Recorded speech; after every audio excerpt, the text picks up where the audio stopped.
Assalamualaikum warahmatullahi wabarakatuh. Alhamdulillah nahmaduhu wa nasta'inuhu wa nastahdihi wa nastaghfiruh wa na'udzu billahi min shururi anfusina wa min sayyiati a'malina. Man yahdihillahu fala mudilla lahu wa man yudlil fala hadiya lahu. أشهد أن لا إله إلا الله وحده لا شريك له وأشهد أن سيدنا محمدا عبده ورسوله. اللهم صل وسلم وزد وبارك على سيدنا محمد عبدك ورسولك النبي الأمي وعلى آله وصحبه أجمعين. سبحانك لا علم لنا إلا ما علمتنا إنك أنت العليم الحكيم. رب اشرح لي صدري ويسر لي أمري واحلل عقدة من لساني يفقه قولي. أما بعد. Alhamdulillah thumma alhamdulillah. Bersyukur pada Allah Subhanahu wa taala atas segala nikmat dan limpahan kurniaan yang Allah berikan kepada kita. Nikmat yang begitu banyak dan melimpah ruah yang Allah berikan dan Allah kurniakan kepada kita, antaranya nikmat kesihatan dan kelapangan waktu. Dengan kedua-dua nikmat ini kita dapat tunaikan kewajipan kita kepada Allah sesempurna mungkin. Dan begitu juga dengan nikmat kesihatan dan kelapangan waktu ini kita dapat hadir dalam majlis yang dimuliakan oleh Allah Subhanahu wa taala, iaitu majlis ilmu. Itu majlis yang dimuliakan oleh Allah Subhanahu wa taala dengan pelbagai rahmah, pelbagai kenikmatan yang Allah berikan bagi mereka yang hadir dalam majlis ilmu, yang dinamakan oleh baginda sallallahu alaihi wasallam sebagai taman syurga, yang namanya disinonimkan dengan taman syurga, yang bermaksud mereka yang hadir dalam majlis ilmu bermakna ia dekat dengan syurga Allah Subhanahu wa taala.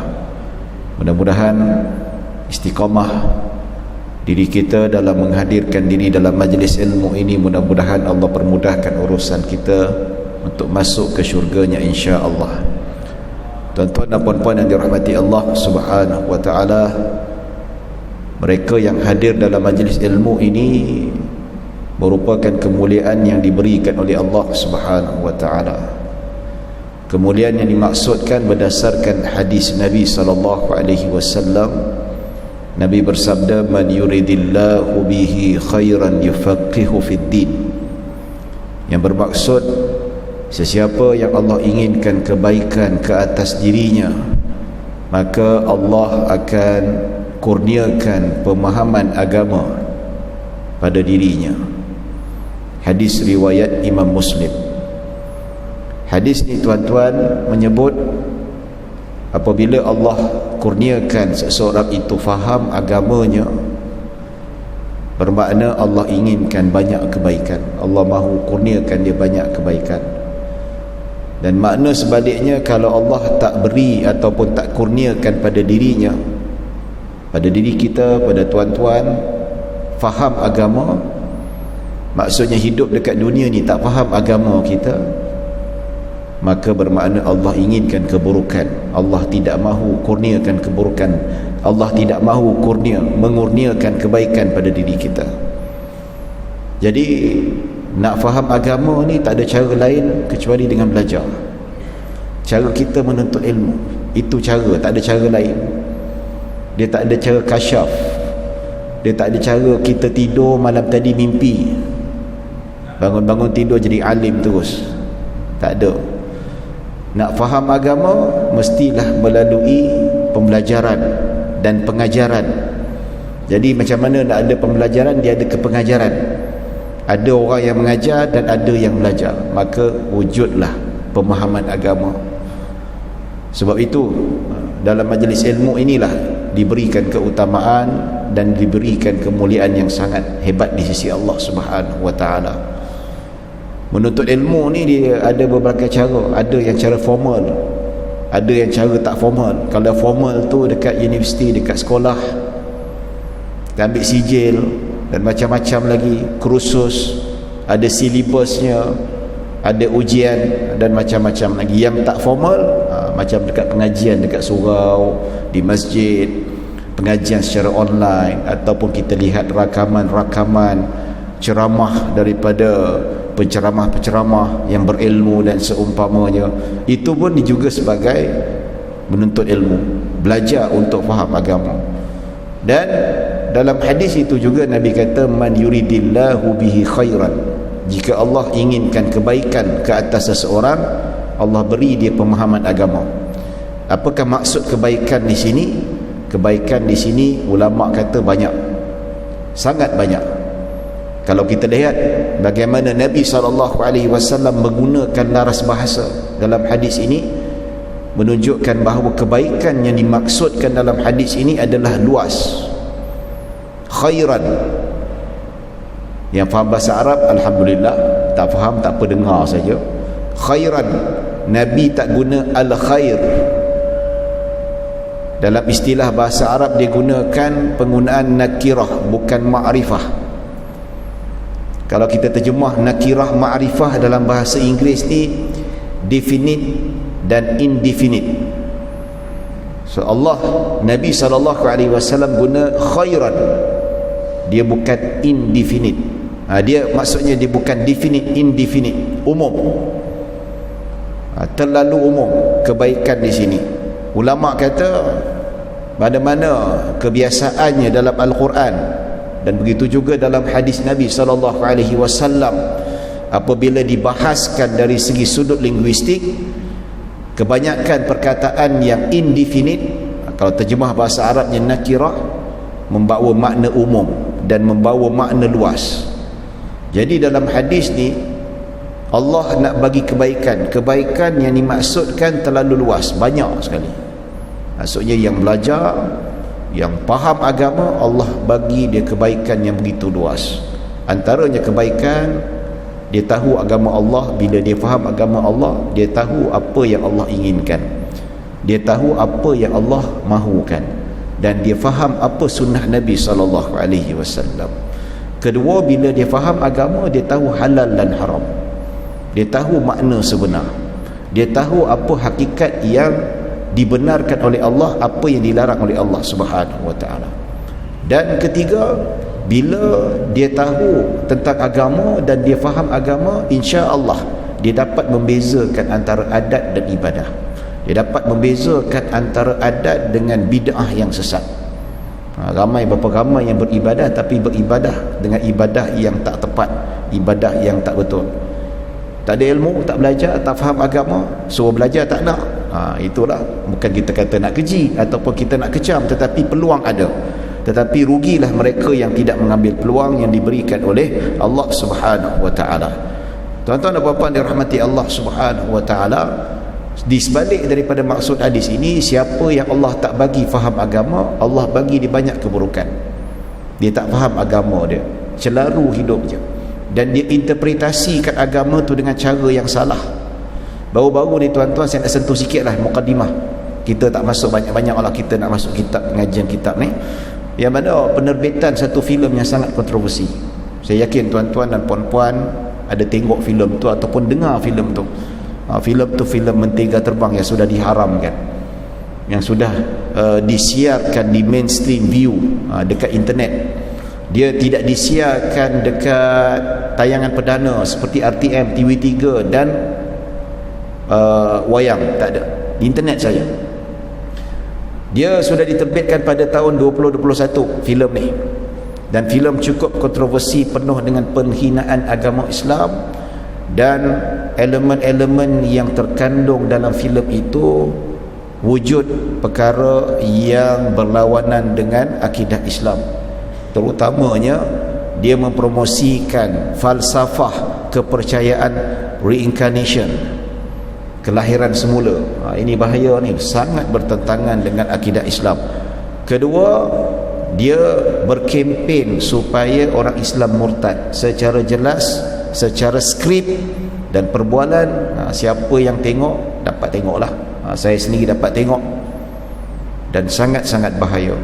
Pada tahun 2021 sudah diterbitkan, tetapi dia boom dan memang kecoh pada tahun 2023 awal bulan 3 baru-baru ni lah tuan-tuan, seminggu dua ni bercakap pasal cerita tu, dan sangat-sangat bahaya dan bukan satu benda yang boleh kita ambil ringan.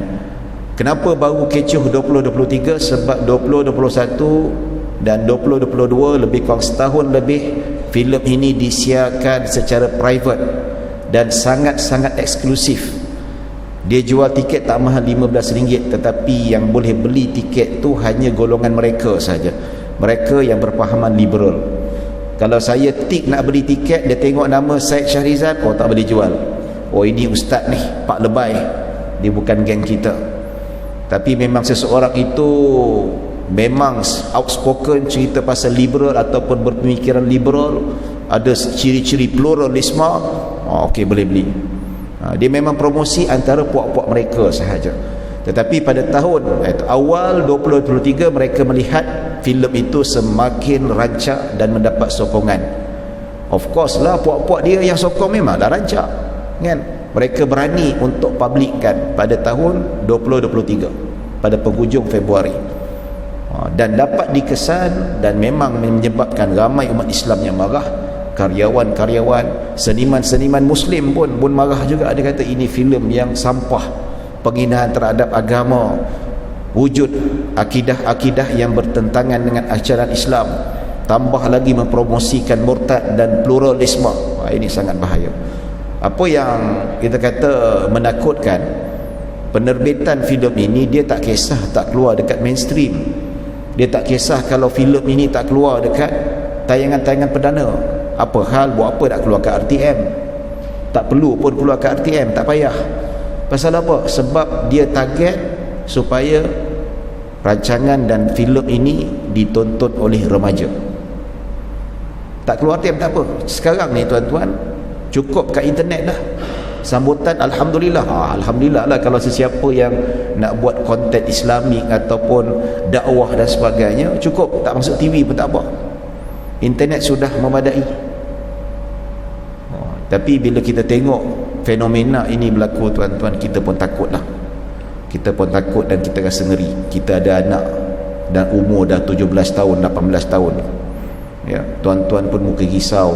Kalau anak dah besar-besar pun ada cucu yang semakin membesar belasan tahun. Dan bila sebut tentang mainstream ni, tayangan perdana, remaja ataupun ialah umur remaja ni, dia tak tengok TV. Yang tengok TV ni orang yang dah berusia saja tuan-tuan. Betul tak? Betul. Saya kemarin dekat Ampang ada orang tegur saya, Ustaz, saya nampak Ustaz semalam dekat TV RTM keluar soal jawab tentang macam ni. Dan pergi sana pun ada makcik cakap, saya nampak Ustaz dalam TV lah. Yalah, yang tanya, yang tegur saya masuk TV ni tuan-tuan, semua orang tua. Orang muda tak ada. Jangan haraplah ada anak dara yang cantik, Ustaz nampak Ustaz masuk TV lah. Tak ada. Minta maaf lah, jangan haraplah, memang tak ada punya. Semua yang pangkat-pangkat yang 50-an, 60-an, yang paling muda pun 40-an lah yang tengok TV ni. Ini menunjukkan bahawa tak adalah saya tak kecil hati pun. Kita masuk TV pun orang jemput pun ada peluang untuk kita sampaikan kebaikan. Alhamdulillah lah, tak kisah berapa ramai tengok ke, orang tengok tak tengok ke, yang penting peluang ada, Alhamdulillah, ya. Jadi sebab tu penerbitan indie macam ni dia tak perlukan kepada tayangan perdana, internet cukup, dan dapat mempengaruhi pemikiran-pemikiran anak muda, dan sangat-sangat bahaya tuan-tuan. Tapi Alhamdulillah lah, Alhamdulillah pihak kerajaan pun sudah mengambil tindakan tu, ya. Bukit Aman pun dah panggil pengarah filem itu orang Melayu Islam. Dia pun penulis skrip juga. Dan bila kita tengok, saya tengok sendiri bagaimana dia wawancara dengan YouTuber Indonesia, bicara santai. Tuan-tuan boleh tengok. Dia bicara santai dengan YouTuber Indonesia, dia cerita bahawa memang jelas dia tu, maaf cakap lah, liberal. Siap ada sikit, boleh dengar sampai habis, boleh faham dan boleh detect, memang dapat tahu pemikiran dia macam mana, dan kita dapat tahu apakah motif dia nak terbitkan filem seperti ini. Jadi semasa filem itu tengah kecoh pada awal bulan 3. Ketika itu saya dekat luar negeri. Masa tu bila tengok dekat internet, saya tengok filem ni sangat dahsyat, dan saya sempat tengok sampai habis, dan filem ni memang menakutkan. Nak kata saya kena jumpa anak saya kena beritahu. Takut-takut mereka tengok, mereka terlepas pandang, tak tengok tanpa guide, mereka percaya. Saya cakap dengan anak saya, filem ni nonsense, filem ni jahat, filem ni teruk, filem ni begini-begini. Dia tanya apa yang teruknya, anak saya kata kita terangkan macam ni. Kita kasih dia faham. Anak-anak muda ni kalau kita tak bagi guideline, takut dia hanyut. Jadi tuan-tuan dan puan-puan rahmati Allah Subhanahu wa taala. Yang saya sebut tajuk je mentega terbang. Mentega terbang. Boleh search lah, tapi setakat ni dah tak ada lagi dah. Boleh tengok. Kalau mula-mula dulu pada awal bulan 3 tu boleh tengok secara percuma. Kami dekat pejabat pun tengok juga, sempat teliti apa kandungannya. Memang ajak orang murtad, dia mempromosikan ajaran reincarnation ataupun kelahiran semula yang dipromosikan oleh agama Buddha, Hindu dan Sikh, dan beberapa lagi falsafah agama yang lain. Dan sangat bahaya akidah reincarnation ni tuan-tuan, dia menafikan kebangkitan semula pada hari akhirat. Sedangkan itu yang diajar oleh Islam. Islam, selepas mati kita takkan dikembalikan dekat dunia, kita akan duduk di alam barzah. Dalam alam barzah Nabi kata dua sahaja, sama ada dalam tu jadi salah satu daripada taman-taman syurga ataupun menjadi salah satu lubang api neraka. Itu saja. Tak ada kelahiran semula, you balik dekat dunia. Kalau agama Buddha dia lain. Agama Buddha dia kata saya sekarang ini adalah kelahiran semula datuk-datuk saya yang dulu. Kita ni, tuan-tuan ni, dia orang kata kelahiran semula.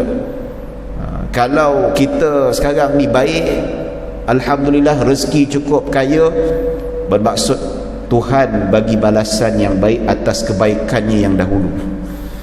Tapi kalau tengok sekarang ni, kita ni miskin, sakit ke, cacat ke, bermakna ini kelahiran semula, Tuhan bagi balasan buruk atas sebab kejahatan yang lama. Oh, dahsyat. Ya, macam-macam menggarut. Dan inilah yang termaktub dalam filem Mentega Terbang. Ada juga mazhab mentega reincarnation ni, dia kata dia bertukar jadi binatang, dia bertukar jadi rama-rama dan sebagainya. Dan filem tu nama Mentega Terbang. Saya pun duk fikir kenapa lah dinamakan Mentega Terbang. Rupa-rupanya terjemahan kepada butterfly, terjemahan literal butterfly. Butter, mentega, fly, terbang. Tapi kalau terjemahan tepatnya rama-rama lah. Biasa production ni tuan-tuan, dia akan cari tajuk yang catchy, tajuk yang menarik. Tajuk tu tak ada mentega terbang, tak ada signifikan pun. Mentega mana terbang tuan-tuan. Kalau kita bawa mentega naik kapal terbang, iyalah bawa dia terbang kan. Ni dia saja catchy, nak cari tajuk lain macam, dia nak menarik orang lah supaya tengok tuan-tuan. Ini sangat-sangat bahaya. Dan briefly tuan-tuan, cerita ni mengisahkan seorang remaja berusia 15-16 tahun, namanya Aisyah. Dia mengisahkan bagaimana dia ni mencari agama. Dalam masa yang sama dia rasa sedih, mak dia sakit, mengidap penyakit kanser. Penyakit kanser tahap 4. Dan dalam cerita tu mak dia mati. Dan pertama sekali pembukaan cerita tu sudah cukup bagi saya menghina agama Islam. Mula-mula dia buka pembukaan bacaan surah Al-Fatihah, menggambarkan si Aisyah tu ambil wuduk nak sembahyang, yang bapanya baca Al-Fatihah tengah solat berjemaah. Dia mak dia dengan anak dia, dengan Aisyah tu lah. Bismillahirrahmanirrahim, alhamdulillahi rabbil alamin. Pembukaan tu bila kita tengok tu, dia buka dengan surah Al-Fatihah. Macam kita lah bila nak start majlis je, okey kita mulakan dengan surah Al-Fatihah. Macam tu lah. Cantik, bagus. Mula-mula tengok lah, konon cantik. Lepas sembahyang saja dia berborak-borak, lepas tu makan atas meja. Bila makan atas meja ni pula, bila nak tadabbur agama ni tuan-tuan, bukan dia baca Al-Quran ataupun tafsir Al-Quran, dia buka Bible pula. Bagi saya itu penghinaan. Pasal apa? Al-Quran dibaca je, bukan untuk ditadabbur. Nampak dia punya message, hidden message yang kita tak tahu. Al-Quran dibaca je, tapi bila you nak faham agama, bila you nak tahu agama, you buka Bible. Bahaya. Dan dalam cerita ni dia kata Aisyah ni dia nak mencari agama, bila mak dia mati dia rasa sedih lah. Dia berpisah dengan mak, siapa yang tak sedih bila kehilangan ibu yang tercinta, orang yang tercinta? Siapa tak sedih? Tak ada siapa.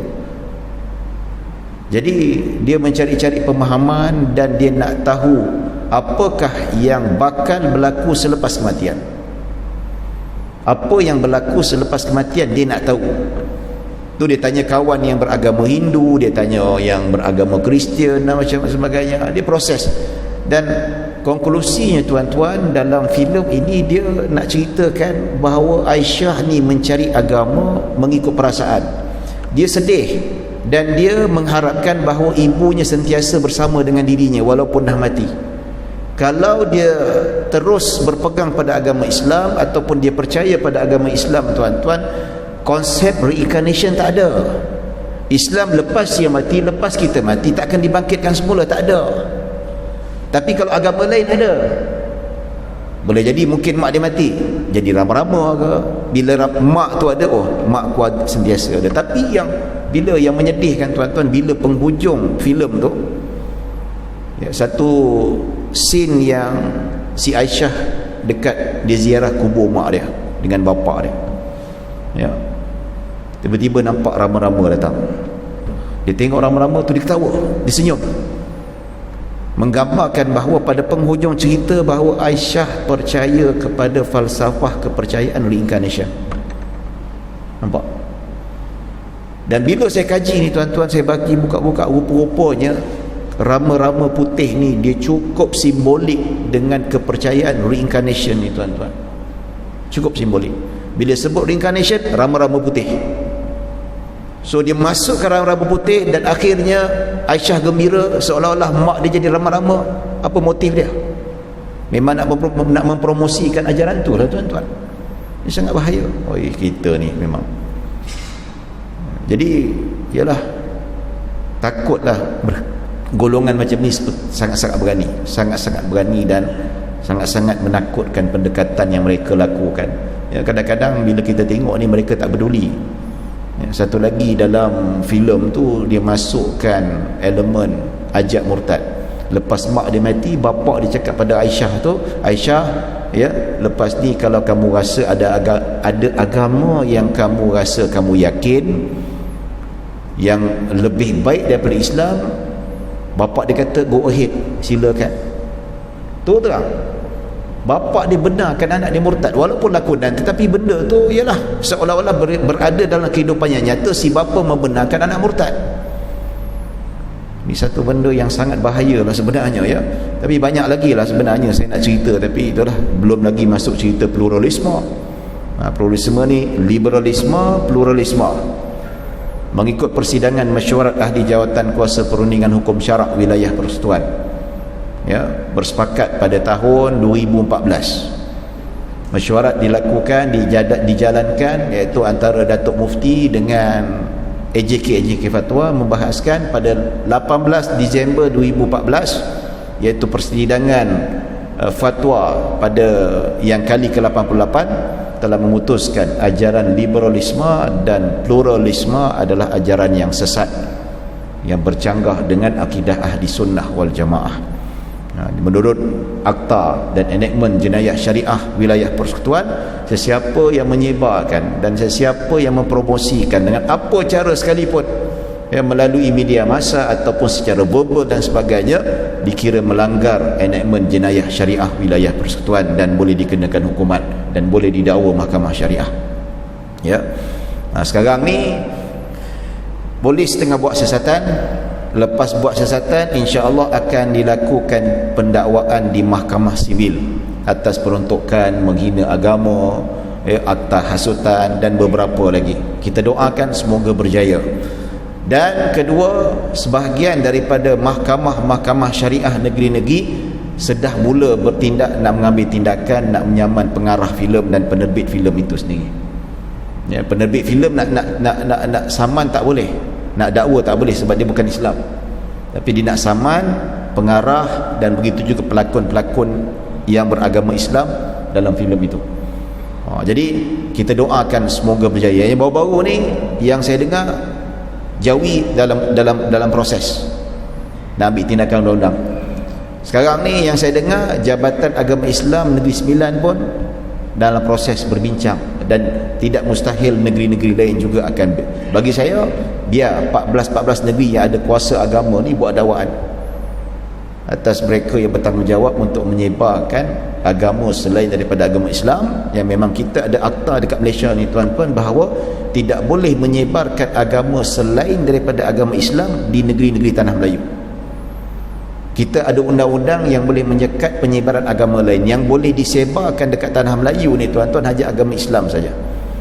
Ini elemen dan undang-undang yang termaktub, yang telah dinobatkan di negeri-negeri masing-masing. Dan ini semenjak zaman British lagi tuan-tuan, tak ada siapa yang boleh nak lawan. Mana-mana yang bukan pribumi sini datang sini, hukuman itu ataupun akta tu memang dah ada dah. Tak boleh kata tak boleh, tak adil, tak. Sebelum nenek moyang mereka datang sini ni, benda tu dah ada dah tuan-tuan dalam undang-undang tubuh negeri masing-masing. So tuan-tuan dan puan-puan dirahmati Allah Subhanahu wa taala. Jadi itulah, cuma saya nak cerita ni tuan-tuan, kita risau dengan perkembangan yang berada sekarang ini. Apa yang ada kita jagalah sebaik mungkin. Isi rumah kita, anak-anak kita perlukan nasihat, perlukan bimbingan supaya mereka sedar bahawa kalau dulu kita takut perkembangan negatif mempengaruhi anak kita bila anak kita keluar, kita takut anak kita berkawan dengan siapa bila keluar, dan kita rasa secure bila anak kita duduk dalam rumah. Tapi sekarang anak kita duduk dalam rumah pun boleh mempengaruhi pemikiran dan gaya berfikir dan akidah anak kita. So kita bertindak sebaik mungkin lah tuan-tuan. InsyaAllah kita doa banyak-banyak. Baik tuan-tuan dan puan-puan dirahmati Allah Subhanahu wa taala. Panjang mukadimah hari ini. Ya. Tak apalah, sekali-sekala tuan-tuan kita masuk kitab sikit lah.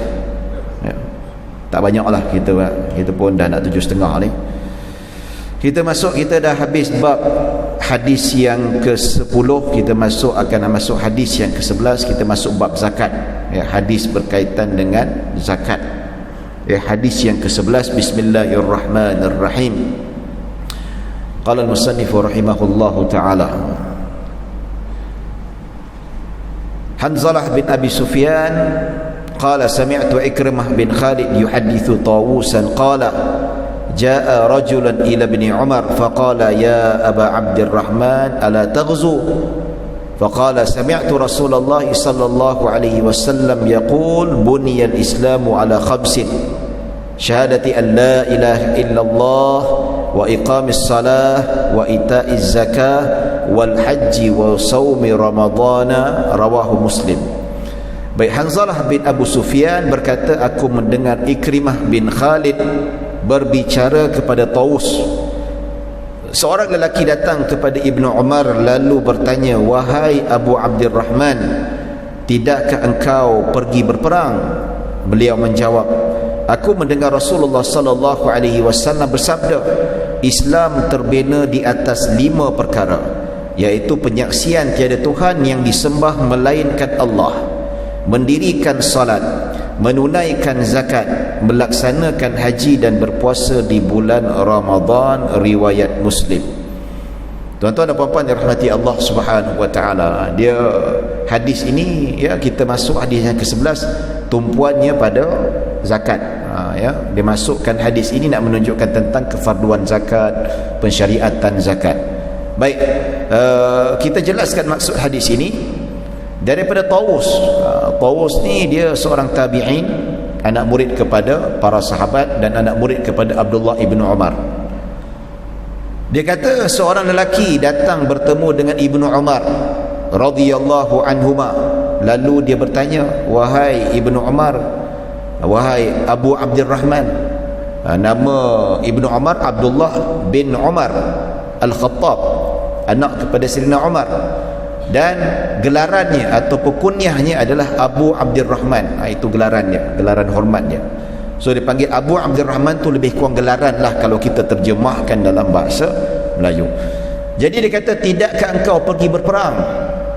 Maksudnya apa? Ketika itu ada bala tentera yang dihantar oleh khalifah untuk pergi berperang, tapi Ibnu Umar tak pergi. Dia duduk dekat Madinah ketika itu. So adalah golongan tabi'in, anak murid dia kata, wah, Ibnu Umar tak pergi perang ke? Kenapa tak pergi perang? Orang lain pergi perang. Kan zaman itu ada peperangan ya, menyebarkan Islam, atau peperangan ada yang golongan yang cuba nak datang, nak tawan Mekah, Madinah, jadi khalifah hantar tentera untuk lawan dan berperang dengan golongan ini. Tapi Ibnu Umar tak pergi. Baik. Jadi dia kata, kenapa tak pergi? Bukankah jihad tu wajib, ataupun jihad tu apa dan sebagainya? Maka Ibnu Umar pun dia membacakan satu hadis yang beliau dengar daripada Nabi SAW. Dia kata, aku mendengar Rasulullah SAW bersabda, Islam terbina di atas 5 perkara. Maksudnya apa? Dia kata 5 perkara saja yang terbina atas Islam, iaitu fardu ain. Nak libatkan fardu ain, 5 perkara yang telah ditetapkan oleh Allah dan Rasulullah ke atas umat Islam. 5 perkara, tak termasuk perang. Ya, dia nak ceritalah bahawa aku tak pergi berjihad sebab jihad ini bukan fardu ain. Jihad ini fardu kifayah. Kalau orang lain pergi perang, aku tak payah. Macam itulah.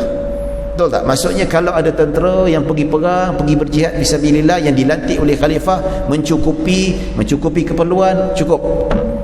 Yang lain boleh duduk kat rumah, boleh jaga anak, boleh berkhidmat untuk masyarakat dan sebagainya, berdakwah dan sebagainya. Itu yang dimaksudkan. Maka Ibnu Umar kata, aku tak pergi perang sebab peperangan ini bukanlah termasuk dalam urusan fardu ain, tetapi fardu kifayah. Kalau fardu ain, penat tuan-tuan, semua nak kena pergi perang, semua tinggalkan kampung, semua tinggalkan tempat, habis. Jadi peperangan ini fardu ain. Maka dia kata bahawa rukun Islam terbina atas 5 perkara, iaitu penyaksian tiada Tuhan yang disembah melainkan Allah, iaitu dalam kita nak menjalani syariat, mendirikan ibadah, melaksanakan segala-gala perkara yang melibatkan penyembahan pada Allah Subhanahu wa taala, pertama syarat mesti Islam. Kalau kita belajar syarat sah solat, pertama mesti Islam. Syarat sah puasa, Islam. Syarat sah haji mesti Islam. Syarat sah zakat mesti Islam. Nampak? Baru sah. Jadi pertama sekali, seseorang itu kalau nak beribadah, nak mendekatkan diri pada Allah Subhanahu wa taala, dia mesti Islam. Kalau tak Islam, sia-sia. Macam kita tengok kan, Sami Buddha ni dia punya spiritualnya sangat dahsyat. Daging pun tak makan, sampai dia mandulkan diri dia, jauhi daripada seksual dan seumpamanya. Mata jaga, dahsyat. Lagi dahsyat, lagi kalah kita tuan-tuan. Tapi dia punya dahsyat tu macam ekstrim lah. Islam tak ada sampai suruh ekstrim macam tu. Tetapi sia-sia lah. Jaga maksiat, jaga diri daripada tak dekat dengan seksual, sia-sia lah, sebab dia bukan orang Islam. Dia buat baik macam mana sekalipun, sia-sia, tak dapat pahala sebab dia bukan Islam. Itu syarat yang utama. Kalau kita ni beribadah dapat pahala, dapat ganjaran daripada Allah Subhanahu wa taala, pasal tu bagi kita Islam, maka berhak kita dapat reward daripada Allah. Baik. Jadi penyaksian tiada Tuhan yang disembah melainkan Allah, mendirikan salat. Mendirikan salat dalam riwayat, iaitu, dan Muhammad itu adalah Rasulullah dalam riwayat yang lain. Baik, mendirikan salat yang wajib fardu ain. Fardu ain wajib salat, tak kira apa saja situasi dan keadaan, ya, sakit tak sakit. Yang tak boleh salat iaitu orang yang pengsan, orang yang tertidur, itu tak apa, dimaafkan, tapi kena qada balik. Orang yang pengsan pun kena qada ke tidak? Tak qada. Ya, ataupun orang yang gila, hilang akal, wanita yang haid, wanita yang nifas, itu dikecualikan dan tak boleh mendirikan solat. Yang lain macam mana keadaan teruk sekalipun kena solat. Nabi kata salli qa'iman fa illam tastati' fa qa'idan. Nabi kata solat dalam keadaan berdiri, kalau kamu tak mampu solatlah duduk, iaitu solat dalam keadaan duduk. Nampak? Tak boleh duduk mengiring, tak boleh mengiring terletak, ya. Tak boleh bagi rokok, bagi isyarat. Kalau tak boleh bagi isyarat badan, tak boleh nak bagi isyarat mata. Kalau tak boleh bagi isyarat mata, bagi isyarat hati menggambarkan rukuk macam sujud macam mana. Itulah. Kalau tak boleh juga hati, bermaksud dia sudah tidak hidup lagi dekat dunia ni, tuan-tuan. Itu. Baik. Kemudian menunaikan zakat. Zakat itu fardu ain bagi mereka yang cukup nisab dan cukup haul. Rujuk fatwa negeri masing-masing, pendapatan kita, mana yang wajib kita kena bayar dan seumpamanya. Baik. Melaksanakan haji, dalam riwayat antahujjal baita in istata'ta ilaihi sabila. Masuklah itu menunaikan haji bagi mereka yang mampu. Ini sebuah fardu ain. Dan berpuasa di bulan Ramadan, insya-Allah tak lama lagi Ramadan akan menjengah kita, insya-Allah. Mudah-mudahan Allah panjangkan umur kita semua untuk sampai di Ramadan kali ini dan Ramadan akan datang. Jadi dalam riwayat, tuan-tuan, ada beberapa riwayat yang memang Nabi sebut Ramadan dulu kemudian haji, dan ada riwayat Nabi sebut Ramadan dulu kemudian haji. Yang mana satu betul? Dua-dua betul. Ada riwayat Nabi sebut haji dulu kemudian Ramadan, dan ada riwayat Nabi sebut Ramadan dulu baru haji. Mana-mana sama saja, tuan-tuan. Baik, hadis riwayat Muslim. Jadi bila ditanya kenapa Ibnu Umar tak pergi perang, dan Ibnu Umar balas, dia baca hadis ni, dia baca hadis rukun Islam 5 perkara. Apa kaitannya? Dia nak tunjukkan bahawa rukun Islam yang 5 ini menandakan perkara fardu ain. Tak ada siapa boleh tinggal, asalkan dia sudah mukallaf, akil balik, berakal, dia kena buat benda ni, fardu ain. Fardu ain setiap muslim dan muslimah, hamba ke tak hamba, dia kena buat.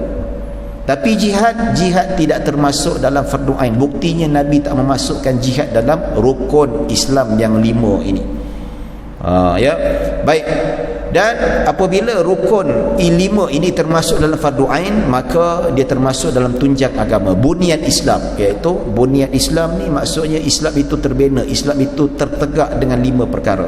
Yang bermaksud Islam kita tertegak, dan kita dinamakan sebagai Islam yang sempurna apabila tertegaknya 5 rukun ini. Bila gugur salah satu rukun ini, kita sudah meruntuhkan tiang agama kita. Sebab tu masa forum dan wacana pembentangan kertas kerja mengenai filem Mentega Terbang, ya, ada satu panel dia kata bila sebut tentang akidah reincarnation ni, tuan-tuan, dia kata ini memang boleh membatalkan, sebab reincarnation ni dia satu kepercayaan yang tidak mempercayai hari kebangkitan, sedangkan hari kebangkitan itu salah satu daripada rukun iman. Dia masuk ranking nombor 5 sebelum qada dan qadar. Sesiapa yang tak percaya pada hari pembalasan, terbatal imannya. Sebab rukun iman ni, tuan-tuan, dia ada 6. Kalau kita tolak satu, maksudnya kita hanya percaya yang 5, satu lagi tak percaya. Dia bukan jadi 5 tolak 1, dia bukan 6 tolak 1 jadi 6, jadi 5. Tapi maksudnya kalau rukun iman ni 6 tolak 1 jadi 0. Betul tak? Katakanlah dia percaya pada Allah, pada malaikat, kitab-kitab, rasul-rasul, hari kiamat, ya, hari pembalasan dan qada dan qadar. Dia tolak satu, dia tolak hari pembalasan, dia tak percaya. Yang lain percaya. Oh tak apa, you masih lagi beriman, ada 5 lagi. Tak, Islam tak ada. Tolak satu, habis, sia-sia, terbatal iman ni, tuan-tuan. Itu yang bahaya. Saya setuju statement tu. Dan begitu juga rukun Islam. Bila 5 ni, okey, saya Islam dah, tapi solat saya tak nak buat, ataupun solat saya buat, zakat saya tak nak bayar, saya masih Islam kan? Oh, masih Islam sempurna lagi, ya? Tak. Kalau you buang satu tiang agama ni, habis. Masih Islam lagi, tetapi berhak dijatuhkan hukuman. Sebab itu kalau kita lihat bagaimana Sayyidina Abu Bakar apabila memegang tampuk pemerintahan, dia memerangi 2 pihak. Pertama, golongan pihak yang murtad, iaitu mereka yang percaya Musailamatul Kadzab sebagai nabi selepas Rasulullah sallallahu alaihi wasallam. Ya, dia perang, dia tangkap, dan dia bagi peluang, dan dia bagi amaran suruh bertaubat kembali pada ajaran agama Islam yang dibawa oleh Rasulullah. Tak nak, perang, bunuh. Kedua, yang tak nak bayar zakat, golongan Bani Hanifah, yang mana mereka mengatakan zakat ini hanya wajib ketika Rasulullah sallallahu alaihi wasallam masih hidup. Bila Nabi dah wafat, zakat tak wajib lagi dah. Nampak? Dia orang sembahyang, dia orang berpuasa, dan mereka bersyahadah Islam, tapi dia tolak satu. Dalam 5 rukun Islam ini dia tolak satu. Dia tak nak bayar zakat. Zakat dah tak wajib lagi dah. Dia mengingkari kewujudan zakat, seolah-olah dia membatalkan salah satu daripada rukun Islam, maka runtuhnya Islamnya. Maka apa terjadi tuan-tuan? Sayyidina Abu Bakar menghantar batalion, berbincang dengan mereka, pujuk mereka, jomlah bayar zakat. Walaupun Nabi Rasulullah SAW sepanjang hidup Nabi tak pernah memansuhkan hukum zakat. Sampai sekarang tak ada dalil pun Nabi memansuhkan hukum zakat. Tiba-tiba kamu nak kata zakat tak bayar lagi. Sedangkan kita ni orang Islam bayar zakat. Zakat tu bukanlah kita ambil, bukan khalifah ambil, tetapi kembali kepada orang fakir miskin. Kamu tu lah tak nak bayar. Bagi peluang, bincang beberapa hari, dan tak nak juga bertaubat, hantar batalion perang, hantar Khalid bin Al-Walid. Itu satu. Jadi bila mengingkari rukun Islam ni tuan-tuan, Imam Nawawi kata dia melihat kepada situasi. Dia boleh menjadi kufur dan dia boleh menjadi fasik. Sebagai contoh ya, kenapa Sayyidina Abu Bakar memerangi golongan enggan membayar zakat? Sebab mereka dikira seperti murtad. Kerana apa? Mereka menafikan pensyariatan hukum zakat. Dia berbeza antara mereka yang tak nak bayar zakat dan menafikan hukum zakat. Dua berbeza. Sama juga orang yang malas solat dan orang yang menafikan solat ni wajib. Dia berbeza. Pertama, yang malas solat, yang kedekut tak nak bayar zakat, dia tak menafikan hukum zakat. Dia kata solat ni wajib, zakat ni wajib, tapi saya malas lah nak solat. Itu ya. Orang macam ni tak kufur, orang macam ni tak jatuh kafir. Dia jadi fasik. Ya, tetap kena hukum juga, tetap dijatuhkan hudud oleh pemerintah. Ya. Tetapi kalau dia kata dalam Islam ni solat tak ada sebenarnya, ini yang ada pada golongan liberal sebahagian. Kalau perhati, kalau buat kajian ni tuan-tuan, ada kajian sebahagian golongan liberal, Islam liberal dekat Malaysia, dekat barat dan sebagainya, mereka mengatakan bahawa solat fardu 5 waktu ni hanya diwajibkan, dicipta, direka cipta oleh para ulama. Allah dan Rasulullah tak pernah wajibkan solat 5 waktu. Oi, bahaya. Ini boleh terbatal akidah. Berlainan kalau kata saya tak nak semayang. Pasal apa? Saya leci, saya malas lah nak semayang. Tapi tak pernah saya kata solat tu tak wajib. Saya tahu solat tu wajib, tapi saya malas. Golongan macam ni tak kafir. Tapi golongan yang menafikan kewujudan solat, dia kata solat tak wajib, yes, jatuh kufur dan jatuh kafir. Ini sama juga. Sebab itu Sayyidina Abu Bakar dia memerangi golongan yang menolak zakat. Dia bukan saja tak nak bayar zakat, dia kata zakat dah tak wajib dah. Seolah-olah dia meruntuhkan agamanya, maka hukumnya sama seperti murtad. Ini pemahaman yang dijelaskan oleh para ulama. Maka sebab itulah Ibnu Umar dia masukkan hadis ini untuk kita lihat dan untuk kita baca dan untuk difahami bahawa peperangan itu bukanlah dikira sebagai fardu ain, dia fardu kifayah. Biasanya kalau pada zaman Nabi SAW dan zaman khulafa, yang dilantik oleh Rasulullah, yang dilantik oleh khalifah. Pada zaman Nabi, yang nak pergi perang memang Nabi lantik. Okey, siapa boleh pergi perang? Jom. Macam contoh, ketika mana nak pergi perang Tabuk, Nabi tak bagi Sayyidina Ali pergi, dan Nabi tak bagi beberapa orang sahabat pergi. Maka Sayyidina Ali mengajuk, nak pergi jihad tak dapat. Ya, maka Rasulullah pujuk balik, wahai Ali, tidakkah engkau redha, tidakkah engkau mahu sesungguhnya kedudukan engkau dengan aku seperti Harun dengan Musa. Ya, Nabi tak pujuk lah. Maksudnya janganlah kecil hati, wahai Ali, aku tak bawa engkau pergi perang. Ya, sesungguhnya engkau dengan aku seperti Musa dan Harun. Musa abang, Nabi Harun adik. Kan Nabi Musa ketika bermunajat di Gunung Tursina selama 40 hari, siapa yang ganti tempat Nabi Musa yang menjaga kaumnya? Adalah Nabi Harun.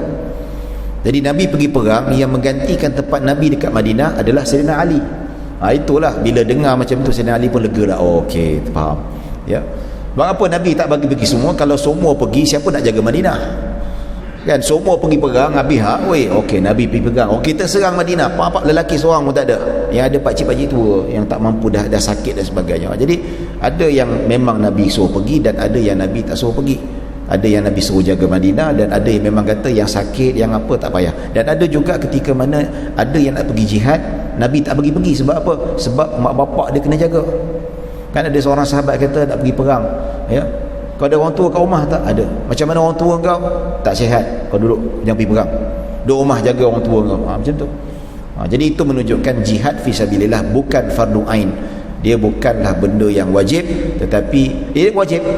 Apa wajib apabila telah ditentukan oleh khalifah atau pemerintah. Dan pada zaman Muawiyah bin Abi Sufyan radhiyallahu anhuma, dia mula melantik tentera-tentera ini bergaji, ya, bergaji dan ada imbalannya, ada sistematik. Dan aja macamlah sekarang lah, macam zaman sekarang ni ada tenteranya, Angkatan Tentera Malaysia, Angkatan Tentera Darat, ya, dan laut dan sebagainya, ya. Baik tuan-tuan dan puan-puan dirahmati Allah Subhanahu wa taala.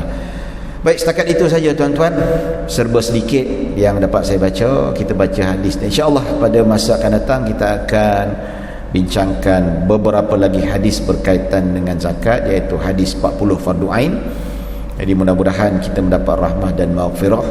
Di kesempatan ini saya mohon maaf kalau ada salah silap, kalau ada kekurangan, yang baik hanya daripada Allah Subhanahu wa taala. Kekurangan kesilapan daripada diri saya sendiri. Aqulu qawli hadza wa astaghfirullahal azim li wa lakum wa lisairil muslimin wal muslimat wal mu'minin wal mu'minat.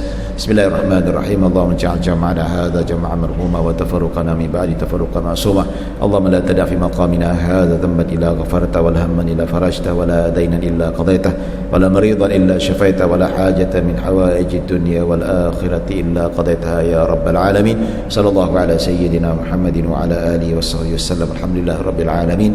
Assalamualaikum warahmatullahi wabarakatuh.